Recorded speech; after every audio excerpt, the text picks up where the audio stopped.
बचपन में हम लोग एक बहुत गीत गाया करते थे जो हम लोग को बड़ा इंस्पायरेशन, एक बड़ी जोश दिलाता था। वो गाना इस प्रकार से है, in the name of Jesus, in the name of Jesus we have the victory, hallelujah. In the name of Jesus, in the name of Jesus Satan will have to flee.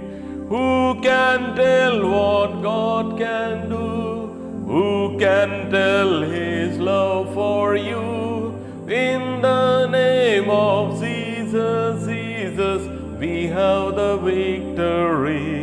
बड़ा सुंदर सा गाना है। प्रभु यीशु मसीह के नाम से ही हमें विजय मिलती है।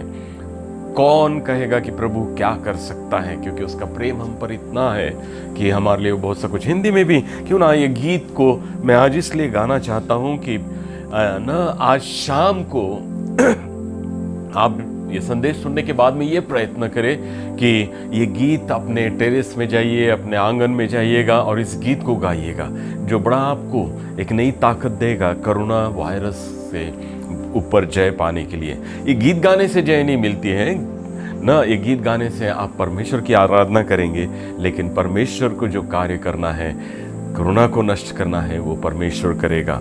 तो गीत गाने से होगा ऐसा नहीं है, लेकिन गीत गाने से हम परमेश्वर की आराधना करेंगे। मैं हिंदी में इस गीत को गाऊंगा और कुछ कोरोना वायरस के ऊपर भी इन शब्दों को मैंने कहीं जोड़ा हो तो उसको गाने की हम लोग कोशिश करेंगे। यीशु ही के नाम से, यीशु ही के नाम से मिलती है हमको जय, हालेलुया। यीशु ही के नाम से, यीशु ही के नाम से शैतान को भागना है। जब हम यीशु नाम से लड़ते, सामना कौन कर सकता है? यीशु के शक्तिशाली नाम से मिलती है हमको जय। यीशु ही के नाम से, यीशु ही के नाम से मिलती है हमको जय, हालेलुया। यीशु ही के नाम से, यीशु ही के नाम से कोरोना को भागना है। जब हम यीशु नाम से लड़ते, कोरोना क्या कर सकता है? यीशु के शक्तिशाली नाम से कोरोना को भागना है। ओ मेरे प्रिय, सचमुच ही बड़ा सुंदर सा गीत है और मैं चाहता हूं कि आप इस गीत को, जब इस संदेश को सुनते हैं तो निश्चित ही न एक आत्मिक बल पाने के लिए एक गीत को गाइएगा और परमेश्वर से एक नई सामर्थ हासिल करिएगा। हम लोग देखते हैं कि पिछले दिनों में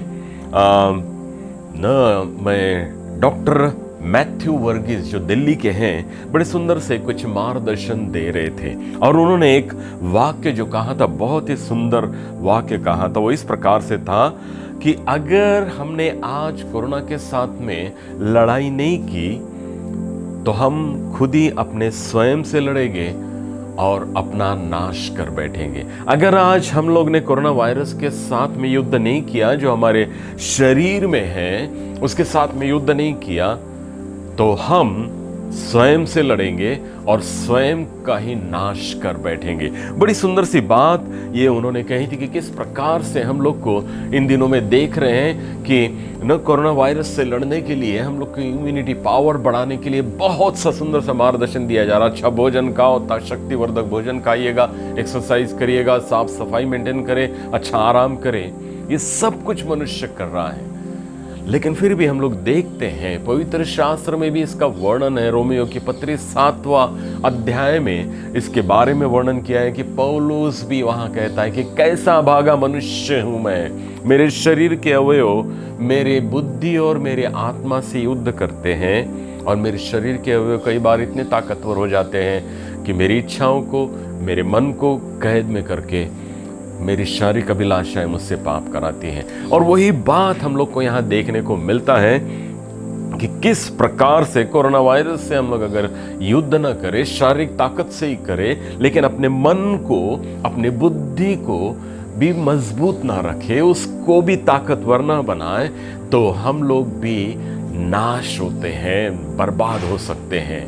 मेरे प्रियो, और ये बात बहुत सी बार देखी हमने कि बहुत से लोगों ने ऐसा ही किया है। उन्होंने बहुत से शारीरिक ताकत तो पाई है, लेकिन मन को और बुद्धि को उन्होंने दृढ़ और मजबूत करने के लिए परमेश्वर के वचन का, परमेश्वर के सामर्थ्य अपने मन को ताकतवर नहीं बनाया है। मेरे प्रियो, सचमुच ही इसका सुंदर सी बात हम लोग देखते हैं, और इसलिए डॉक्टर मैथ्यू वर्गिस कहते हैं कि अगर हम कोरोना वायरस से नहीं लड़ेंगे, और कितने लोगों ने न यही अनुभव किया है, नहीं लड़ोगे तो तुम खुद से लड़ोगे और अपना नाश कर बैठोगे। ओ मेरे प्रियो, मैं देखता हूँ, मेरे एक मित्र थे जो अपने बच्चे लोगों को कहते हैं कि मैं घर से बाहर नहीं निकलूँगा, मैं इन दिनों में घर से बाहर नहीं निकलूँगा, मैं घर में ही रहूँगा। अगर मैं बाहर चला गया तो मुझे नहीं लगता कि मैं जिंदा रह पाऊँगा। और सचमुच एक दिन ऐसा ही हुआ कि वो बाहर कुछ सामान लाने के लिए गए, और उनके मन ही मन में उन्होंने मेडिसिन ले लिए थे। वो खुद मेडिकल लाइन में काम करने वाले थे, अपने आप को बहुत प्रिकॉशन रखते थे, लेकिन बाहर से आने के बाद में उन्होंने मन में सोच के रख लिया था, बुद्धि में ये विचार रख लिया था कि मैं बाहर से आऊँगा तो मुझको निश्चित ही कोरोना हो जाएगा।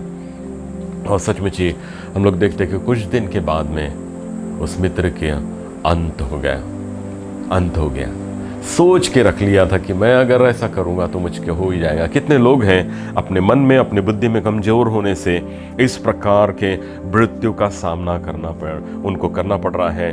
और हम लोग देखते हैं कि ऐसे समय में न, आज इस कोरोना वायरस के समय में जो भी फोन करता है, जो भी बातचीत करता है, हर एक जन एक दूसरे को सलाह देता है। सारे इतने सलाहकार मिल गए हम लोग को, इतने बम्बार्डिंग हो रही है, ये करो, वो करो, ऐसा करो, वैसा करो।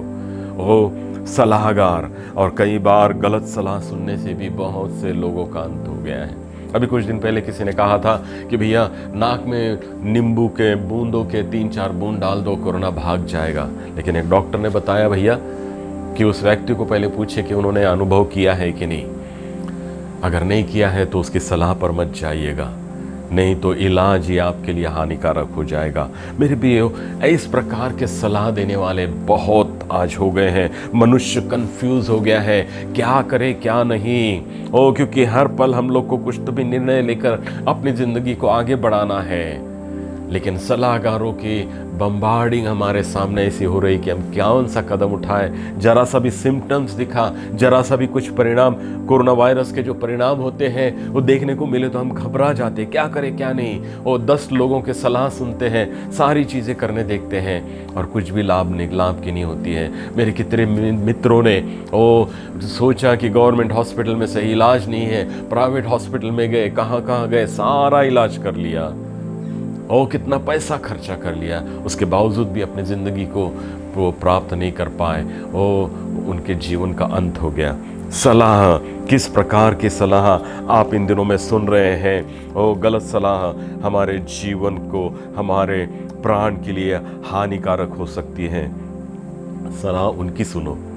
कई बार है जिनको कोरोना नहीं हुआ है, जिनको इस वायरस से कोई प्रभावित नहीं हुए हैं, और ऐसे लोग कई बार सलाह देते हैं, लेकिन उन लोगों की सुनो जिनको कोरोना हो गया था और वे उसमें से बचकर आ गए हैं, तो आपको सही प्रकार से बता पाएंगे कि क्या भैया मुझे क्या सिम्टम्स थे, मुझे भी हुआ था। और बहुत से लोग जब मुझे फ़ोन करके पूछते हैं कि भैया तो कैसा बचा, और मैं बताता था कि कैसे भैया मेरे को शुरुआत में मेरी टेस्ट चली गई, और फिर मेरे को स्मेल सेंस चला गया, और कैसे बुखार आने लगा, कैसे कमर में दर्द होने लगा, और ये सारी चीज़ें सिम्टम्स बताता। अरे भाई फिर ये सब तो हमको भी हो रहा है, तो हमको भी हो गया है, कैसे बच्चे ये भी पूछते थे। और मैं कहता था कि भैया मैं तो इतना ये नहीं हूँ कि मैं भाई लाखों रुपए इस इलाज के लिए खर्चा कर पाऊँ, इसलिए मैंने सिंपल से गवर्नमेंट डॉक्टर से कंसल्ट किया, और न दुआ और दवा दोनों भी मेरे लिए लाभदायक ठहरी, और जिससे मैं इस वायरस से प्रभावित होने के बाद भी आज प्रभु की सेवा में कर रहा हूँ। प्रभु को धन्यवाद देता हूँ इन सारी बातों के लिए। लेकिन सलाह उन लोगों से सुने जो ऑलरेडी प्रभावित हुए थे और उसमें से अच्छे होकर आए, तो उनका मार्गदर्शन आपके लिए लाभदायक होगा। लेकिन जिनको हुआ ही नहीं था, तो उनके टिप्स शायद आपको, उनका मार्गदर्शन, उनकी सलाह आपके लिए उतनी लाभदायक नहीं हो सकती है। ओ मेरे प्रियो, गलत सलाहकार, बाइबल में भी बहुत से ऐसे सलाह देने वालों के लिए, ऐसा मार्गदर्शन करने वाले लोगों के विषय में कहा गया है। ओ दाऊद का बेटा सुलेमान, सुलेमान का बेटा रहोबम राजा, जिसके समय में इस्राएल एक संगठित राष्ट्र था, उसका विभाजन हो गया था और उसका कारण था कि उसने गलत सलाह सुनी थी।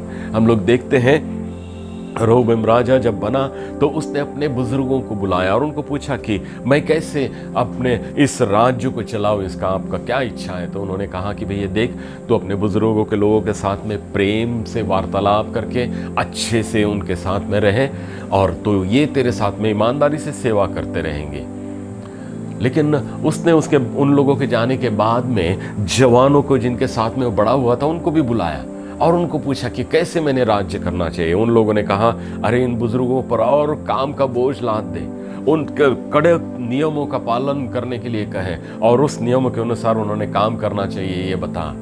और उसने इन जवानों की सलाह सुनकर काम करना शुरू किया और इस्राएल राज्य में विभाजन हो गया।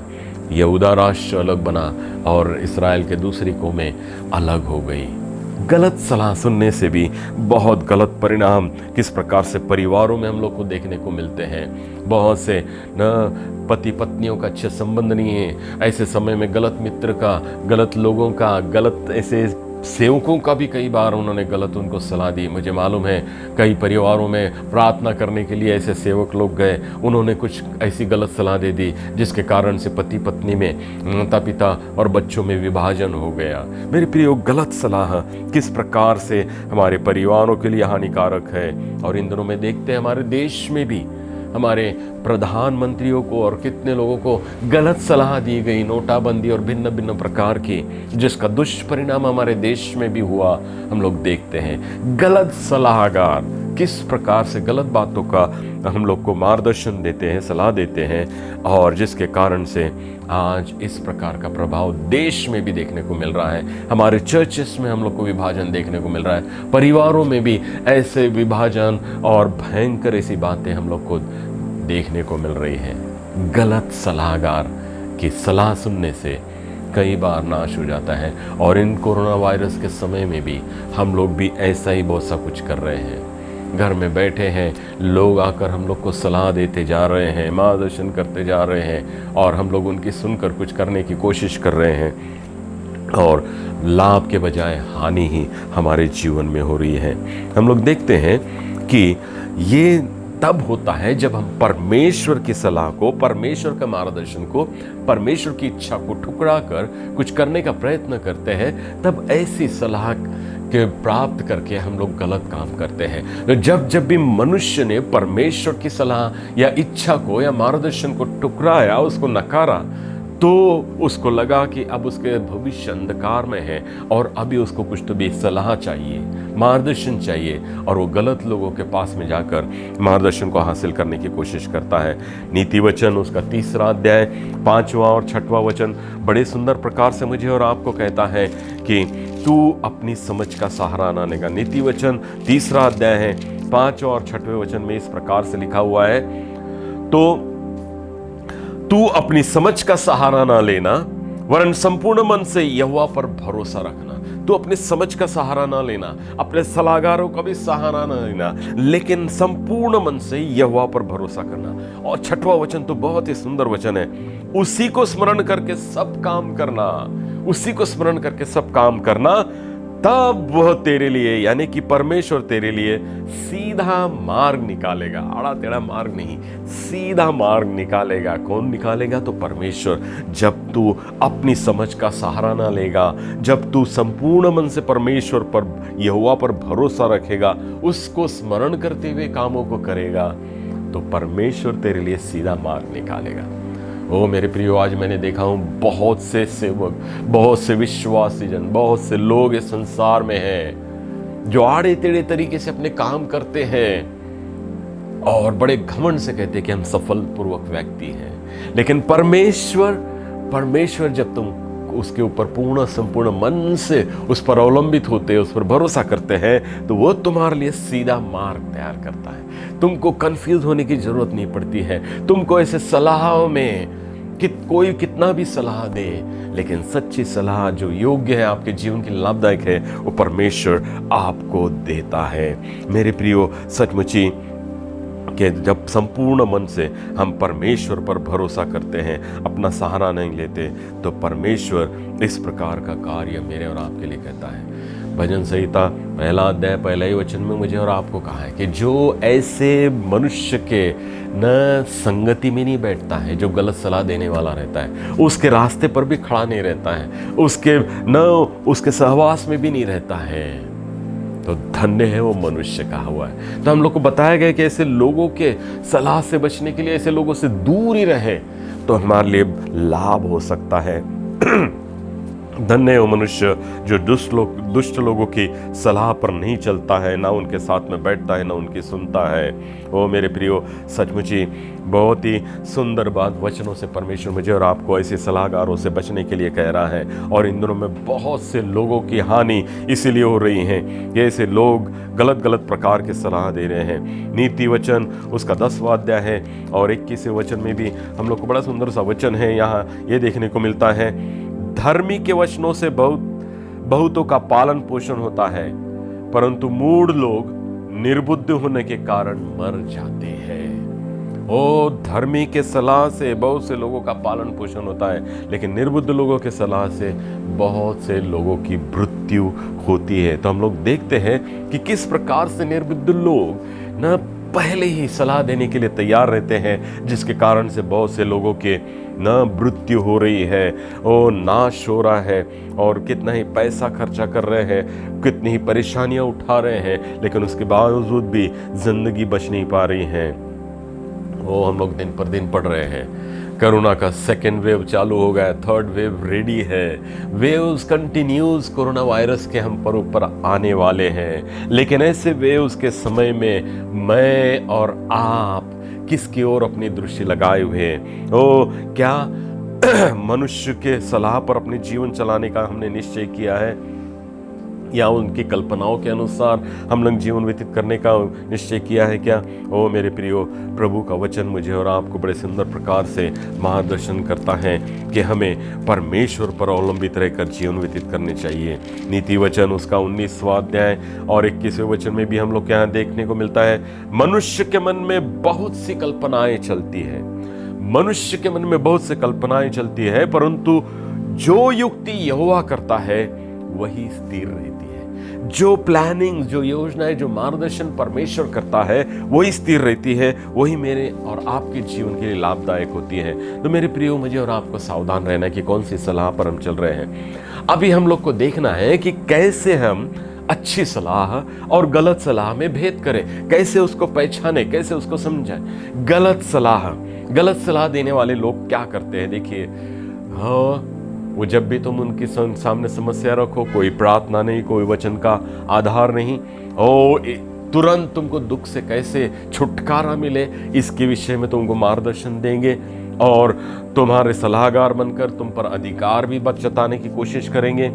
मैंने देखा हूँ बहुत से लोग हैं ऐसे अपने सलाह को लोगों को सामने रखते हैं तो बोलते हैं, रे भाई, I am anointed servant of God, मैं परमेश्वर का ऐसा अभिषिक्त सेवक हूँ और मैं जो कुछ बताता हूँ परमेश्वर वो सच करता ही है। वो अपने आप को बड़ा बताने की कोशिश करते हैं। ऐसे सलाहकारों से मुझे और आपको सावधान रहना है। ऐसे सलाहकार कई बार हम पर अधिकार जताकर हमसे स्वयं के लाभ के लिए कुछ ना कुछ ले लेते हैं, हमारा लाभ नहीं देखते हैं।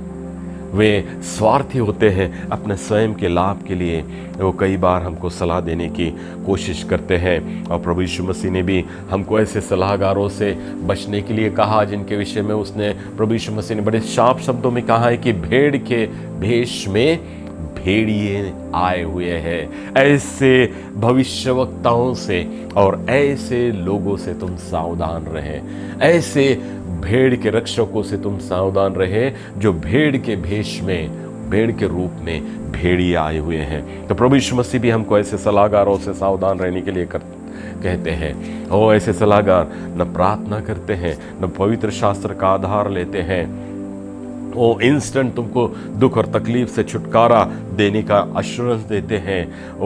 और हम लोग देखते हैं, लेकिन ये गलत सेवक होते हैं, गलत सलाहकार होते हैं। अच्छे सलाहकार क्या होते हैं? अच्छे सलाहकार प्रार्थना पूर्वक वचन के साथ में नम्रता से तुम्हारा मार्गदर्शन करते हैं। प्रार्थना पूर्वक आपको मार्गदर्शन देंगे, बड़े नम्रता और दीनता के साथ में। वचन क्या है? ये वचन इस विषय पर क्या कह रहा है, इसका सुंदर प्रकार से वो मार्गदर्शन देते हैं मेरे प्रियो। सचमुच मुझे और आपको इस बात के ऊपर ध्यान देना है। भजन संहिता उसका 25वां अध्याय है, 12वें वचन में बहुत ही सुंदर प्रकार से लिखा हुआ है। भजन संहिता 25 उसका 12 वचन में लिखा हुआ है कि न जो यहोवा का भय मानता है उसे परमेश्वर उसी मार्ग पर जिस पर से वो प्रसन्न होता है चलाएगा। भजन संहिता उसका 25वां अध्याय है और 12 वचन। वह कौन है जो यहोवा का भय मानता है? यहोवा उसको उसी मार्ग पर जिससे वो प्रसन्न होता चलाएगा। मुझे वो सलाह परमेश्वर स्वयं देकर चलाएगा जिससे वो प्रसन्न होता है, जिससे मेरे जीवन का लाभ होता है, जिससे मेरे जीवन की भलाई होती है, वो स्वयं परमेश्वर मुझे देगा।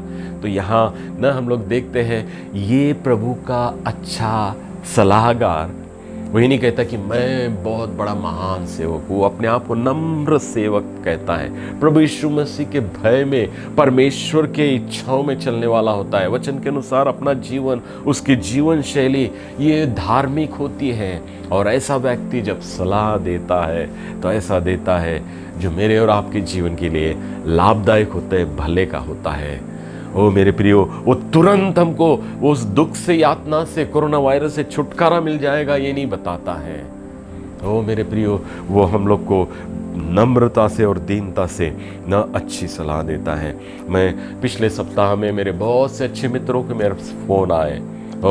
बेंगलोर से ब्रदर डॉसन थे, उनसे मैंने बातचीत की पिछले सप्ताह में। ब्रदर विजय थंगैया जिन हम लोग यूथ फॉर क्राइस्ट में एक साथ जिन्होंने सेवा की, और ब्रदर अकबर जो हर समय मुझे अच्छा मार्गदर्शन देते हैं, इनके फ़ोन आए और हम लोग चर्चा करते हुए हम लोगों ने कोरोना वायरस पे भी चर्चा की। और हर एक के मुख से यही निकला कि this is the part of our life. Corona virus का जो दुख है, जो यातना है, परेशानियां हैं, ये हमारे जीवन का एक भाग है। सचमुच ही ऐसे सेवक जो होते हैं वो दुख से छुटकारे के बारे में तुरंत हमको मार्गदर्शन नहीं करते हैं। वो कहते हैं कि ये हमारे जीवन का एक भाग है जो हमारे लाभ के लिए है। बहुत से बार हैं हमने सोचा है कि भाई दुखमय, यातनामय बातें हमारे लिए न परेशानी की होती है, नहीं, लेकिन कई बार ये दुखदायी बातें हमारे जीवन के लिए लाभ की होती है। मेरे प्रियो, हम लोग इसके बाद में कुछ वचन भी देखेंगे, लेकिन एक छोटी सी बात आपके सामने रखना चाहता हूँ। मेरी एक ग्रैंड डॉटर है, मेरी नातन है आनिया जिसका नाम है, और वो न उसको कुछ डिज़ाइन और लेके आती है और पेंटिंग करती है। तो पेंटिंग करते हो तो गोल्डन कलर, बहुत ही ऐसे गोल्डन कलर इस स्थान पर वो करती हैं कि वो डिज़ाइन जो होती है, जो ना बहुत ही आकर्षित ऐसी पेंटिंग बन जाती है। गोल्डन कलर को वो ऐसे स्पॉट पर न पेंट करती है जिसके कारण से संपूर्ण डिज़ाइन एक अट्रैक्टिव बन जाता है। और गोल्डन कलर ना जो एक सिंपल से डिज़ाइन को पेंटिंग करते वक्त बहुत ही अट्रैक्टिव बनाता है। मैं आपको बताना चाहता हूँ ये उदाहरण देकर कि सचमुच ही मेरे और आपके जीवन में भी परमेश्वर ने हमारे लाइफ की एक ऐसी डिज़ाइन बनाई है जिसमें गोल्डन कलर भरता है। कौन भरता है मालूम? गोल्डन कलर हमारा पेनफुल लाइफ, हमारा दुखदाई जीवन, वो गोल्डन कलर है जो हमारे जीवन को, हमारे जीवन के डिज़ाइन को और अट्रैक्टिव बनाता है। मेरे प्रियो, सचमुच इस दुख बड़ी बातों से डर कर भागिए मत। ये हमारे लाइफ को गोल्डन बनाने वाला लाइफ समय है। पतरस की पहली पत्री 1 अध्याय 6वें वचन में लिखा हुआ है, थोड़ा 5वें और 6वें वचन में कि थोड़ा समय दुख उठाने के बाद में परमेश्वर न तुम्हारे जीवन को सोने से भी मूल्यवान बनाता है। मैं नहीं कह रहा हूँ, परमेश्वर का वचन कहता है कि थोड़ा समय दुख उठाने के बाद, दुख दूर नहीं होता, दुख दूर हो जाएगा ये नहीं बताते हैं, लेकिन ये उठाने के बाद में आपका जीवन सोने से भी मूल्यवान बनता है। मेरे प्रियो, सचमुच ही दुख ये हमारे जीवन के लिए वो गोल्डन टाइम है। ओ मेरे प्रियो, और मैं इसलिए कहता हूँ कोरोना वायरस के स्ट्रगल से अब जब आप जा रहे हैं तो फायदा उठा लीजिएगा ना। हम लोग देखते हैं अमेज़ॉन मार्केटिंग और ना बहुत से जगहों जब दुकान के लोग एडवर्टाइज करते हैं, 2 दिन का बम्पर स्टॉक लगाया हुआ है, 50% डिस्काउंट पे है, आज खरीद लीजिए, 2 दिन में खरीद लीजिए, नहीं तो उसके बाद में रेट्स बढ़ जाएंगे। ओ मेरे प्रियो, सच में ये सुनता हूँ कई बार, तो मैं देखता हूँ कि सच में लोगों को भीड़ लग जाती है उस मार्केट में, क्योंकि 2 दिन का टाइम दिया रहता है, उसमें वो डिस्काउंट का समय होता है। और ये समय भी मेरे और आपके लिए अपने लाइफ को गोल्ड में बदलने का समय है। एक दुकानदार तो थोड़ा सा गोल्ड आपको देता है, प्रभु तो कहता है कि तुम्हारे जीवन को मैं पूरे रूप से सोना बनाना चाहता हूँ, उसका फायदा ले लो। आज कोरोना वायरस का दुख और परेशानी और यातना हमारे जीवन में फैली हुई है, और इसका फायदा ले लो। मैं कहूँगा कि अमेज़न के समान आओ और कोरोना वायरस जब तक के हैं अपने जीवन को सोना बना लो, सोना बना लो। ओ प्रभु का ये वचन है, मेरा, मैं अपने तरफ से नहीं कहता हूँ, लेकिन प्रभु मुझे और आपको ये सुंदर सी बातें कह रहा है। ओ मेरे प्रियो, सचमुच ही सोना बना लो। मालूम है बहुत सुंदर सी बातें ये 2 बातें मसीह जीवन के लिए बहुत ही लाभदायक है। अच्छी सलाह हमको कहाँ से मिलती है? अच्छे सलाहगारों कैसे हमें देते हैं? वचन के द्वारा, पवित्र शास्त्र में अच्छी सलाह मिलती है। और ये नीति वचन जो हमने पढ़ा है, उसका 3रा अध्याय पूरा पढ़े तो आपको देखने को मिलेगा न, कई बार परमेश्वर, हे मेरे पुत्र, मैं तुझे मार्गदर्शन देता हूँ, मेरे वचन के अनुसार, मेरे नियमों के अनुसार, मेरे दिए हुए इन सारी आज्ञाओं के अनुसार जीवन व्यतीत कर, तो तेरा भला होगा, तेरा लाभ होगा। परमेश्वर का वचन मुझे और आपको अच्छी सलाह देता है। और कई बार है कि इन दिनों में हम लोग इधर उधर सलाह लेने के लिए जा रहे हैं, प्रभु का वचन ये उत्तम सलाह देने वाला है। ओ मेरे प्रियो, उसके ऊपर अवलंबित रहे। और एक महत्वपूर्ण बात है प्रार्थना। प्रार्थना, ओ इन यातनाओं के समय में मुझे और आपको न घर में बैठकर रहने का सुंदर सा अवसर दिया है, ताकि मैं और आप ज़्यादा से ज़्यादा प्रार्थना में समय व्यतीत करें। किसी ने बड़े सुंदर प्रकार से कहा है, किसी ने बहुत ही सुंदर कहा है कि अगर तुम अपने आप को 18 इंच झुकाओगे तो पहाड़ के सर्वोच्च पहाड़ी पर चढ़ने का अनुभव पाओगे। तुम अपने आप को सिर्फ 18 इंच झुकाओगे तो अपने आप को पहाड़ के ऊपर रहने का अनुभव पाओगे। मालूम है इसका अर्थ क्या है? कि तुम्हारे जो न तलवे से लेके तो घुटने तक का जो हाइट है वो सिर्फ 18 इंच की है। और ये कहता है प्रार्थना, जिन्होंने लिखा है कि तुम प्रार्थना में अपने घुटनों को सिर्फ झुकाओगे तो कोरोना वायरस ये पृथ्वी पर ही रहेगा, लेकिन इससे ऊंचे अपने आप को तुम देख पाओगे, पहाड़ पर देख पाओगे। ओ तुम देख रहे इन दिनों में कोरोना वायरस के कारण नौकरी नहीं है, पैसा नहीं है, परेशानियां हैं, दुख है, तकलीफें हैं, मृत्यु चारों ओर फैली हुई है, लेकिन तुम अपने आप को 18 इंच झुकाओगे तो पहाड़ की ऊंचाई पर देख पाओगे। मेरे प्रियो, प्रार्थना में भी अपने जीवन को नम्र और दीन करना बहुत ही आवश्यक है। प्रार्थना में जीवन भी न बनाना ये बहुत ही मेरे और आपके लिए आवश्यक है। 2 कुरिन्थियों की पत्री, उसका 1 अध्याय और 3 और 4 वचन भी मेरे और आपके लिए बड़ा सुंदर सा न मार्गदर्शन इसमें दिया गया है। 2 कुरिन्थियों की पत्री और उसका 1 अध्याय है, 3 और 4 वचन। वहाँ इस प्रकार से लिखा हुआ है, हमारे प्रभु यीशु मसीह के परमेश्वर और पिता का धन्यवाद हो, जो दया का पिता और सब प्रकार के शांति का परमेश्वर है। जो दया का पिता है और शांति का परमेश्वर है, वह हमारे सब क्लेशों में, दुखों में, तकलीफों में, यातनाओं में हमें शांति देता है, ताकि हम उस शांति के कारण जो परमेश्वर ने हमें दी है उन्हें भी शांति दे सके जो किसी प्रकार से क्लेश में है। ओ मेरे प्रियो, यहाँ क्लेश का वर्णन किया है। वो हमारे सब क्लेशों में शांति देता है। परमेश्वर हमारे सारे दुख दर्दों में हमें शांति देता है। इस कोरोना वायरस के भयंकर यातनाओं में हमें वो शांति देता है। मेरा मन विचलित नहीं होता है, मुझे सलाहकारों की खोजने की जरूरत नहीं पड़ती है। प्रभु का वचन मेरा सच्चा सलाहकार है। Thy word is a lamp unto my feet and a light unto my path.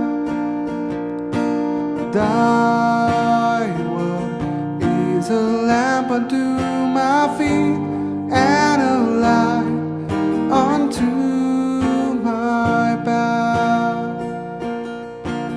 When I feel afraid, think I've lost my way, still you're there right beside me. Nothing will I fear as long as you are near. Please be near me to the end.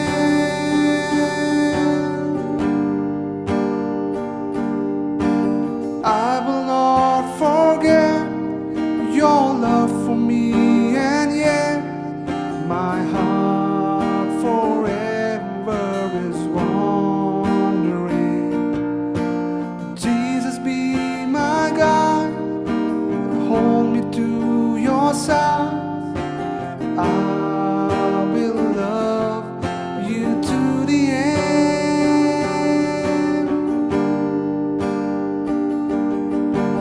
Thy word is a lamp unto my feet and a light unto my path. Thy word is a lamp unto my feet and a light unto my path, and a light unto my path.